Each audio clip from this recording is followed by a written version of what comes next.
you generally write in free verse, it's essential for you to know what your lines are doing in your poetry. In a lot of ways, rhythm is incredibly intuitive, and the choices that you can make seem endless. Hello and welcome to this installment of Root of Ramose. Today we're going to be taking a look at one of the most important components of poetry, which is the structure of sound. Previously, we had gone over how line lengths and punctuation display emotion and meaning in our writing. We're now going to go a step further by looking at the construction of the line in terms of rhythm and sound created by syllabic patterns. This video will first provide a refresher on the foundational sonic characteristics of syllables. We will then carry on to identify stressed versus unstressed syllables. Next, we'll go over 7 different syllabic patterns you can use in your writing, as well as line lengths in terms of feet. At the end of the video, I'll provide some structural editing strategies. As always, there will be chapters linked below, and if you have any questions or want me to clarify anything, just let me know. And with that, we will go ahead and get started for today. Starting from the smallest component of language, we have the syllable. A syllable usually contains one vowel sound and is broken up by consonant sounds at the beginning and end of the syllable. Let's take a moment to consider how we form different sounds with our mouths. Vowels are soft and are formed by airflow that freely resonates through the mouth. And obviously, the shape of the mouth is what creates each unique sound. Consonants, on the other hand, are sounds that have an accent. They're formed by a part of the mouth closing. Either some part of the tongue is hitting the roof of our mouth, or the lips are shutting in order to produce a specific consonant sound. Keeping this mechanical difference between the construction of vowels and consonants is one way to help us better understand and better identify between stressed and unstressed syllables. This also tells us that there is a very real, intangible component to language, and that it exhibits varying degrees of emotional weight and demands varying degrees of attention. Now that we've clarified the significance of sound in poetry, let's discuss how to identify the difference between stressed and unstressed syllables.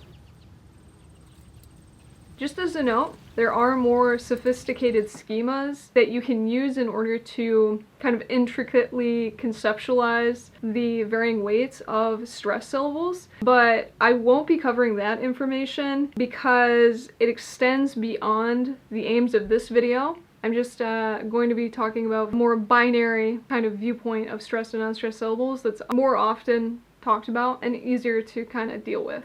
So identifying whether a syllable is stressed or unstressed is fairly straightforward. Unstressed syllables are short, soft, and/or quiet, while stressed syllables are long, accented, and/or loud. So really with poetry, the most important thing is the stressed syllables, but they're obviously held together with the unstressed syllables. So you really do need to keep a balance in mind when you're composing lines of poetry. To be able to identify stressed syllables in your lines of poetry, there are a few kind of general guidelines that you can kind of follow, able to identify those stressed syllables. So single syllable nouns and verbs can usually be categorized as stressed in a line of verse. With polysyllabic words, the prefix and suffix will be unstressed, and the root of the word is what is sonically emphasized, so that can be recognized as what is the stressed syllable. So those are 2 really basic general rules. One caveat to keep in mind is the context surrounding your sounds. So when identifying syllables, consider the sonic relationship of the whole line. Some words are more neutral with their sonic weight, so depending on where they fall in relation to the other syllables, the other stressed and unstressed syllables in your line, can determine whether that syllable will be acting as an accent or a less emphasized syllable. Okay, so let's go ahead. We're going to go to the desk and we're going to take a look at a few lines of poetry and practice identifying stressed and unstressed syllables. Our first poem is by Emily Dickinson. After we count the number of syllables in each line, we can go in and start to determine what the feet are going to be.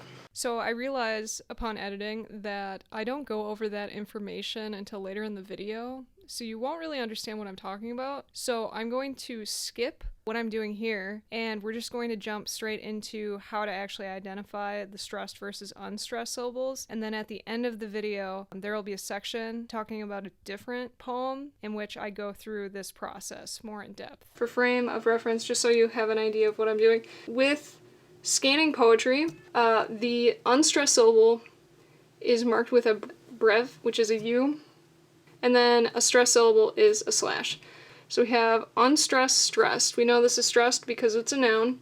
Divisions, so we have the prefix and suffix and then the root of the word right here. So unstressed, stressed, unstressed, of the earth. We know this is stressed because it's a noun. Of the is not emphasized. Did make as to devour. Here it's really forcing you to emphasize this, even though it's not really a great stressed syllable. But you could also say did make, did also being stressed, but I don't think that's the case here. I think it is did make as to devour. And then this is a prefix, so this is the prefix, the root, unimportant. Just because this is using a vowel sound, I would say that's unstressed. Awful. Power. Personally, I would say these are both stressed syllables. If I was writing, I would consider both of these strong consonants stressed, but I would say that this first syllable is stronger than, it's more emphatic than the second syllable. You can kind of see that the verse in these 4 lines, it kind of wavers. In my opinion, I don't feel as though some of the language is as strong as it should be. It's a little too neutral, and that the verse could be stronger structurally as far as sound goes. Now that we've kind of gone over the way to approach identifying stressed and unstressed syllables in verse, we're going to take some time to observe several different syllabic patterns that you can hopefully incorporate into your poetry. So let's look at 7 different syllabic patterns that you can use in your writing. Of course, there are a few other ones, but these are the ones that I'm going to be going over for today's video. So here is a chart. This is the easiest way to do it, guys. We have the name, the construction, and then I have a show of the breve and then the slash. So this is similar to what we were doing earlier when I was showing you how to notate whether something is stressed or unstressed with scanning, or what is referred to as scansion. Really just looking at this chart. So we have iambic, trochaic, anapestic, dactylic, amphibrachic, spondaic, and pyrrhic. So each syllabic pattern can be referred to as a poetic foot. With poetry, the term feet is used to specifically discuss and understand a poem's construction of rhythm. This is what is referred to as meter when we're talking about the rhythmic structure of a line of verse. The iamb is arguably the most widely known syllabic pattern because of its ties to classic literature like Shakespeare and John Milton. What effect each pattern has in your writing is dependent on several different factors. This includes the frequency of how often the patterns show up in a line, the timing of each pattern in your line, also what the overall form is, whether your lines are containing a parallel structure between each other, or if there is congruence or incongruence between what your lines are doing. So we're going to talk more about syllabic patterns in a moment, but we're going to briefly look at feet in the context of line lengths, and yeah, because it's necessary. So lines of verse are identified by the number of feet that they contain. So here is a chart. They all have a Greek root for their name. We have 1 foot all the way to 8 feet. To go past an octometer is pretty long and very uncommon in the English language. I'm sure you could do far more than that in, say, the Japanese language. Okay, so when we compose a line of verse, we want to make sure that they feature complete feet. This is the most pressing issue of today's age in the poetic sphere, because you know why. A lot of novice writers that will break up a sentence into single word lines in order to impact the reader to see how emphatic their language is. I believe there are more subtle and far more interesting ways in order to emphasize what you're trying to express, rather than completely disregarding the established conventions of the poetic tradition. Of course, form follows function. If you're going to bend the rules, be selective and have a reason for what you're doing and why you're doing it. Okay, so we're going to go back and look at feet, and I'm going to talk about the different feet and sort of the impact that they're going to have on your writing. So just looking at the chart of syllabic patterns, we have iambic, which is a very emotionally stable foot. Archaic is the inversion of that, and it can be very jarring, which can be really good if you're trying to surprise the reader. Anapestic and dactylic provide more kind of flow with your feet, so that it creates a more lulling sensation when you're reading. Obviously, dependent upon where the stress is, will break up the flow. Spondaic and pyrrhic are both syllabic patterns that you wouldn't compose an entire line of them. They're more so used in order to break up the line.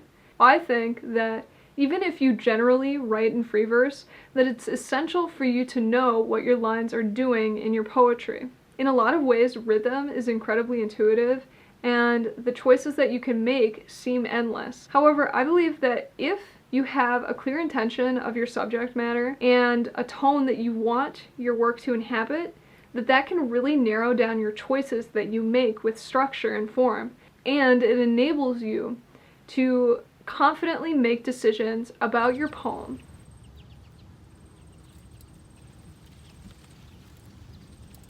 Here are 7 steps to fix structure in your poetry if you're struggling. So this is the process that I personally use when I'm editing poetry. So first, you count how many beats are in a line. After that, you're able to locate the feet. Next, you're going to identify the syllabic patterns you're using and why. This is a good time to kind of see if you're using too many unstressed syllables, in which case you're creating very weak and bland poetry. Your verse is not strong. You need to strengthen it up with some imagery, some nouns, some verbs, some action, some actual substance, okay? And then, on the other hand, you do not want your verse to be too stiff. So you don't want too many iambs, for instance. It just gets boring. People are bored. You need to maintain interest, okay? Step 4, remove awkward or archaic wording. Number 5 is to notice the parallel structure within your lines. So you're seeing how your lines of verse are relating to one another. How do the syllabic patterns you use in one line relate to the other line? And then also, when looking at the parallel structure of your lines, you can kind of see what is the tone that you're crafting. So is it very rigid, where you're creating a very intense, strict structure with either iambs or trochaic syllabic patterns, or are you using more flowing feet in order to create more of a kind of waltz in your poetry? Number 6, you're going to consider how the word choice and subject matter of your poem is either enhanced or hindered by the structure. That's pretty self-explanatory. So it takes some kind of consideration. You really have to think, is the structure appropriate for what I'm talking about? If you're dealing with very, very heavy, kind of dreary topics, you probably don't want the emotional stability that comes with iambs. You might want to switch things up very frequently with the syllabic pattern. You might use a jarring end to your lines. There's a lot of different, stylistic choices you can use to create emotional instability. The final step that you can use when you're editing the structure of your poetry is to ask yourself if there is a balance of repetition and order while still being surprising for the reader. That really just encapsulates everything. The mark of good structure in a poem is that you are able to make the reader unaware that there is structure. You don't want it to be the conscious first thought when they're reading your poetry. You just want them to see the language, and you want them to inhabit the consciousness on the page. That's the goal. So those are some steps that you can use in order to help in the editing process with structure. I hope that you find it helpful. I know I just checked out the last video that I made, the part 1 for this, and I realized that I had said that I would talk about feminine and masculine caesuras, and I can just list that here right now. I'll just list that here, whatever information I was talking about. I don't know exactly how that necessarily, I mean, I didn't talk about caesuras in this video at all today, which now that I think about it, maybe I should have. If you like this video, you can check out other videos where I talk about poetry. I'm also going to continue the Epic of Gilgamesh. I'm sorry that I've been away for so long. It was not planned, it was not intended. Thank you so much for watching. I will see you soon. I did the first 5 lines, and you can see Thomas is using more enjambment, so a lot of the lines are really carrying into the next line, so the meaning is compounded by each time there is a line break. But let's just look at each line and see what the syllabic pattern is. So if we're gonna look at the feet for the first one, and really you just want to go through and kind of get a feel for what the language is doing. Where are the words, where are the syllables that are being emphasized?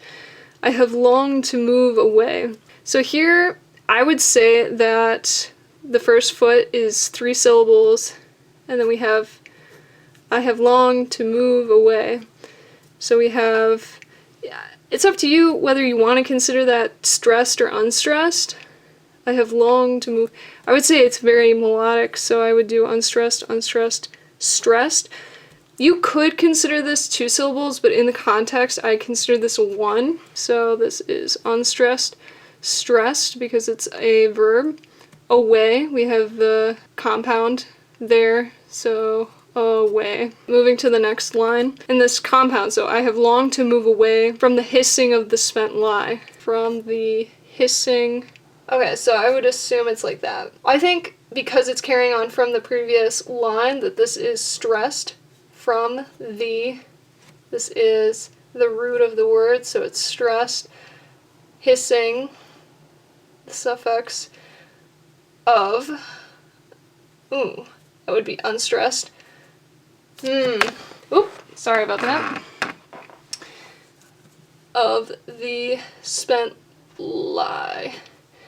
So already you can see there's a lot of variation in the syllabic patterns that Thomas is using here, and it is being used in order to create emotional instability, and that very much has to do with the content of the poem. I have longed to move away from the hissing of the spent lie. So there's a lot of turmoil that is in the content of this poem, and it's reflected in the form of the poem, in the structure. And the old terror's continual cry. There's a little bit of congruence here with the end rhyme. If you think about the balance, he's using end rhymes to create some semblance of cohesion, but he's also really playing with the structure of how he's placing his stressed and unstressed syllables. So this is something you definitely want to keep in mind.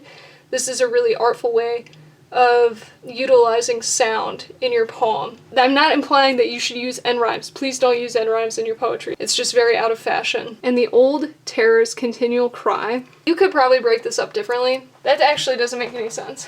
And the old terror's continual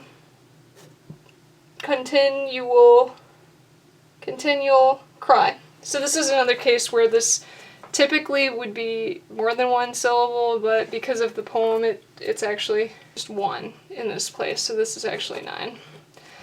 And the old is stressed because it's an adjective. Terror, this is more emphasized than that. In the old terror, continual cry.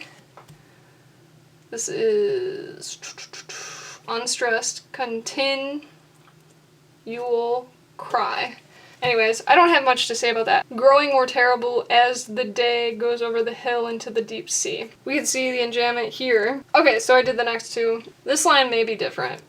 That might not be the best way to do it, but so we have stressed, unstressed, more terrible, growing more terrible. Some of these are a little bit a little bit subjective, but you could also claim that it's that, you know? So growing more terrible as the day goes over the hill into the deep sea. With these lines, you're seeing a lot of difference in the syllabic patterns that are being used. I hope this was helpful. Alright, this is the official end of the video. If there's anything I missed, which I'm sure there is, or you want me to go deeper into something, just let me know and I can try and address it in a future video. Alright, thank you. Okay, take care, bye.